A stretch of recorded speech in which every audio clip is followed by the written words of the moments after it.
Hi, welcome back to another edition of the Jacob and Jacob podcast. I'm your host, Jacob Perry, joined by my co-host, Jacob Roblom, and today we're joined by a very special guest, Mr. Dave Birkett. Thank you so much for being with us today, Dave. Not a problem. Happy to join you guys.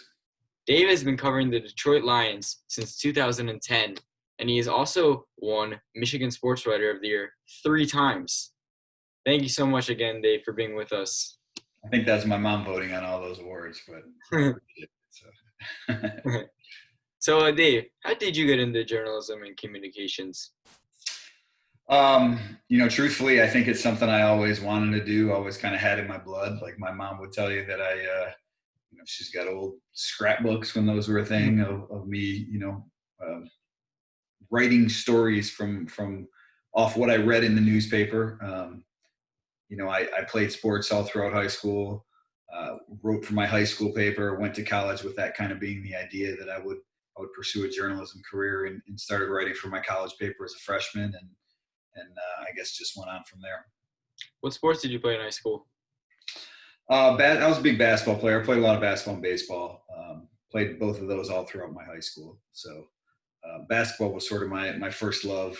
I think I like to joke around that I kind of went into this field or realized that I should do this when I realized that I wasn't cut out for the NBA. So once that happened, I figured I needed to stay involved with sports somehow. And, that's sort of what led me to journalism. How's your jumper today? I still play a little bit. I coach my daughter's in 5th grade going into 6th grade. I coach her team. That's my one little exercise that I do to sort of stay in shape. So probably more a facilitator these days at my age than I am a scorer. Don't go to the hole too often anymore. I always say my next injury is my last, but still love to play. So let's just get right into the Lions football. So my first question for you, Dave, is what do you think that the biggest thing that the Detroit Lions need to address, and do you think they addressed it this offseason? Well, they certainly addressed it. I mean, you could say, the defense as a whole was what they needed to address. I mean, they were one of the worst defenses in the league last year. Obviously, a lot of their record was due to Matthew Stafford's injury, but I think that the defense had let them down early on. They're going to have 6 new starters in 2020, so they definitely addressed it. Now, whether they did enough or signed the right people, I think that's what we have to find out. They signed a lot of, older players, veterans, guys that I don't know how much of an impact they'll have, especially in that front 7. So I still have some concerns about that defense heading into the season. How big an impact do you think Jeff Okudah will have on the defense? Yeah, look, I thought that was the right pick for them. I know they wanted to trade out, and the fact that there wasn't a trade there, you sit at 3, you take the best player available, and that's Jeff Okudah. And I think he's going to have an impact. I mean, look, as a rookie, the cornerback position is a tough one to transition to. So I wouldn't expect him to step in and be a Pro Bowl player right away. But I think he can be a good player for them. And certainly the way this offseason has gone, it's going to take some time. But, I'll say that the Lions, not only do they like his talent and see him as a scheme fit, but they also thought he was the type of personality that would fit with their locker room. Sort of football means a lot to him. He loves it. He puts in the time. And I think that's going to help make for a relatively quick transition for him. And another player that the Lions added also at quarterback, Desmond Trufant from Atlanta. Do you like the signing? Yeah, I mean, look, I think Trufant is a guy that, his best days are probably behind him, but that doesn't mean that he can't be an effective player. They were sort of boxed into a corner. They had to get rid of Darius Slay. Slay's a superior player to Desmond Trufant right now. But I think Trufant can be effective for them. And he's the type of veteran that in a short-term deal, coming off an injury, if he can stay healthy, at a minimum, maybe he's the type of guy that can help sort of shepherd Jeff Okudah along and teach him the ropes to become a good player. So I don't know that I don't know that Desmond Trufant is the answer to all their questions in the secondary, but I think he can be a serviceable player for them in 2020. So we're from Philly. How happy should we be about getting Slay? Yeah, look, Slay's a good player, man.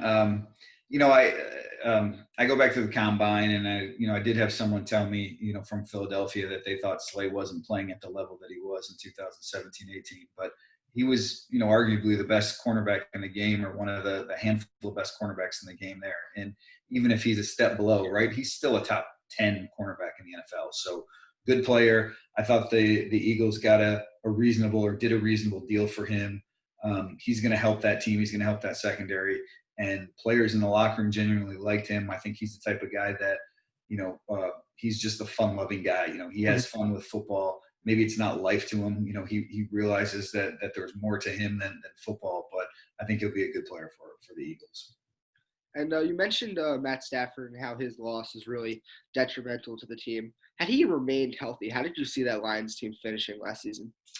Yeah, that's a good question. I mean, look, they were I don't think they were playoff bound either way, right? I mean, the Stafford injury, they would have won more than 3 games had he stayed healthy. But, you're probably talking about a 6-7 win team. So, in fact, I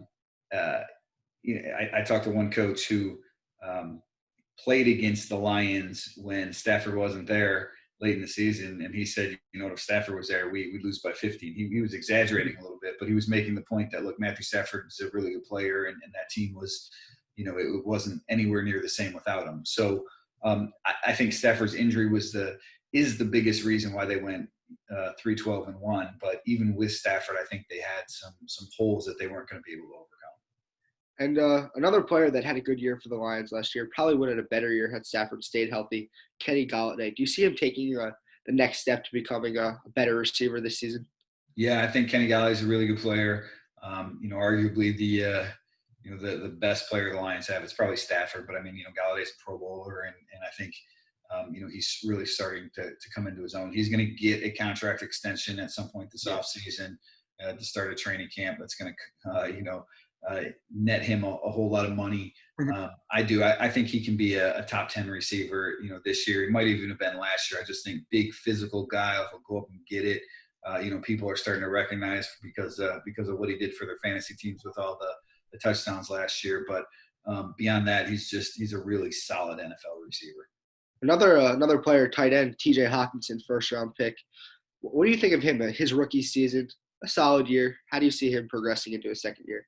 Yeah, I mean, the way it started when he had such a big game, set an NFL record in his opener. Yeah. It was probably a little bit disappointing for a lot of people that he wasn't able to sustain or come up somewhat close to that production. I don't know that anyone should expect him to put up numbers like that on a regular basis, but I do expect him to be a bigger part of the offense going forward. And really what the Lions want to be on offense is, they want to play 2 tight ends. They want to be able to run the ball. They don't want to put Stafford in harm's way. So I do expect TJ Hockenson to have a bigger role going forward. I don't know that he's going to put up huge, he's not going to put up George Kittle type numbers, but I do think you'll see his role on offense expand this fall. How do you see Matthew Stafford coming back from injury and just playing? Do you think that he'll be at the same level he was a few years ago, or do you think he's going to regress? Well, I don't think the injury is an issue. At least that's sort of what, people in the Lions have led me to believe. They think that it was sort of a freak occurrence, a one-time thing. I mean, I will point out, that he's broken bones in his back each of the last 2 years. So as a lay observer, that's something that would scare me a little bit. Yeah. But I think Stafford made some good strides playing under Darrell Bevell last year in his first season. I don't know that. Look, I mean, he was on pace for arguably his best year ever. 2011 was a phenomenal year for him. 41 touchdowns, 5,000 yards. I don't know if the numbers would have quite got there, but he would have been close. I think there's probably some natural regression that's going to happen in the offense this fall, just as people get used to opposing defensive coordinators, get used to the way that Darrell Bevell wants to play with this Lions offense. So maybe there'll be a little more choppiness to it, but I don't see any reason why he can't have another strong season. And the Lions, they selected DeAndre Swift in the draft this year. They have Kerryon Johnson, who obviously was injured last season and also was injured the season before. How do you see his role sort of either coming out this year? Yeah, no, I mean, look, they didn't spend a second-round pick on him, early second-round pick on him to sit the bench. So, again, given the offseason that we're in, Kerryon Johnson is probably your week 1 starter if he's healthy. Yeah. I would expect, though, that Kerryon and DeAndre Swift split carries in a lot of ways. I mean, Kerryon's a guy that he can do a lot of different things. He can catch the ball. He can be your third down back.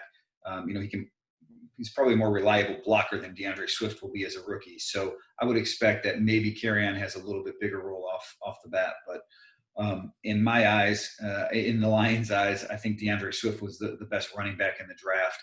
And again, this is an offense and a coach that they want to run the football more. So I certainly expect that, DeAndre Swift will, let's say, split the carries, share the backfield work with Kerryon Johnson this fall.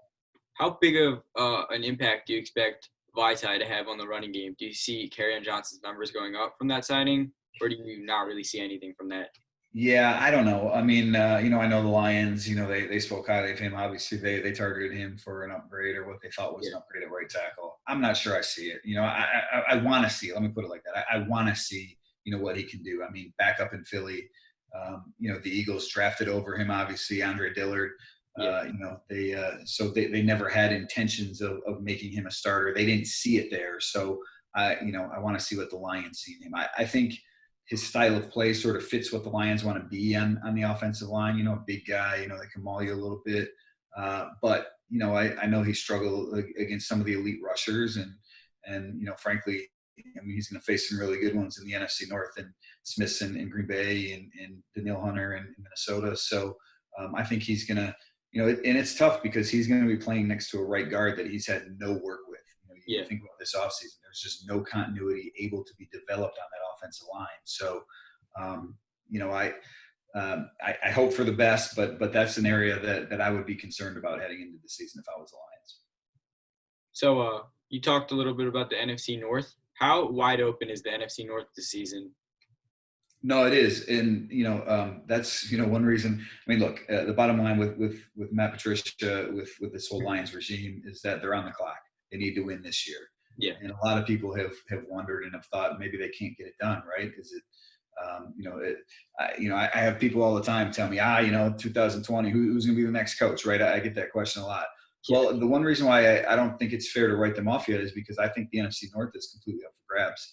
Yeah. Packers obviously had a really good season last year. The Vikings made the playoffs. So it's not a bad division by any means, but I don't see an elite team in the division. There's no Kansas City Chiefs. There's no team that you point to, Baltimore Ravens, and you say that's a Super Bowl team right there. So I think the Vikings are the best team in the division. I know the Packers had a better record last year, but they had so many close games that there's a little bit of regression that's probably going to happen. Green Bay, they used their first-round pick on a quarterback. So I don't know that you're going to get a ton of help from your rookie class there. I think the Lions are in the mix. I don't know what the differentiating factor is there for them. They don't have a dominant player on defense. Matthew Stafford had a good season. The offense looked really good, but I don't know that it's a dominant offense. If it is, then I think the Lions can contend for the NFC North. Is Matt Patricia on the hot seat if the Lions struggle this year? Yeah, no, I mean, it's, I sat in the meeting last year, ownership, and they don't talk very often. They called the traveling beat writers in for a little sit down late in the season, and they laid out their expectations. And I think it was pretty clear that they expect the Lions to make the playoffs this fall. They didn't use those exact words. They wanted them to be playing meaningful games in December. And I think the fact that the playoffs have expanded now to a seventh team, that certainly leads me to believe that they can be playing those meaningful games. And I'm not sure how the Corona situation, how that's going to affect everything, both financially, whether the Fords would be reluctant to eat the salaries of a coach, a GM, a whole regime, or whether it's fair. It's probably not fair to judge a regime only on 2020, what happens this fall. That being said, if the Lions don't make progress, there's going to be a lot of unhappy people here in Detroit, fans and otherwise. So I still think they need to have a really good, really big bounce back season to keep their jobs. What do you think is going to be more important to the Lions' success this year? Their ability to be successful in offense or the defensive success? Well, I think the offense is going to be good enough to hold its own every game, regardless. I mean, again, I don't know if they're quite elite. If they are, then maybe that's a unit that can carry them. But I think there's enough questions about the right side of that offensive line, 2 new starters, that yeah, I just need to see it again before I put them there. But the defense, to me, they have to be better and significantly better than they were last year. If not, they're going to lose a lot of 31-28 sort of games. And I just especially the front seven, because that's where they I know they made some changes, but they really stayed pat in terms of the talent level in that area. So to me, the thing that's going to make the difference for them is what sort of contributions they get from that unit. So last question before I let you go. Lions record this season. Well, it's pretty early for that. When the schedule comes out every year, I do my game by game, quick prediction, and I went 8-8 in that. And maybe that sounds like a cop out, but that's just sort of going through. And okay, they win this game, they lose this game. I do want to see how training camp plays out. What the whole season really looks like in the face of coronavirus. But I think the Lions do take a step forward into a middle of the pack sort of team. Whether that's enough to keep their jobs, whether that's enough to truly contend for a playoff spot and play really impactful, meaningful games in December, I'm not sure. They have a difficult schedule, especially out of the gate, where if they get off to a rough start, who knows how this thing goes. But I do, if I was putting a number on it right now, I think they're about an 8-win team. Thank you so much for joining us today, Dave. You can check Dave's articles out at the Detroit Free Press, and you can follow him on Twitter at Dave Birkett. Thank you again. You got it. Happy to do it.